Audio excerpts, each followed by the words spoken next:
అంబటి అర్జున్ ఈ పేరుకి పెద్దగా పరిచయం అక్కర్లేదనే చెప్పాలి.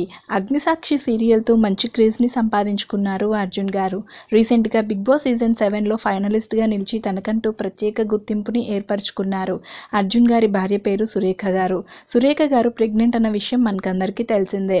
రీసెంట్గా 12 ఆడబిడ్డకు జన్మనిచ్చారు సురేఖ గారు. ఈ విషయాన్ని స్వయంగా తన సోషల్ మీడియా వేదికగా షేర్ చేసుకుంటూ ఒక క్యూట్ పోస్ట్ ద్వారా తెలియజేశారు. ఈ విషయం తెలుసుకున్న అర్జున్ ఫ్యాన్స్ అంతా కంగ్రాచ్యులేషన్స్ అంటూ కామెంట్స్ చేస్తున్నారు.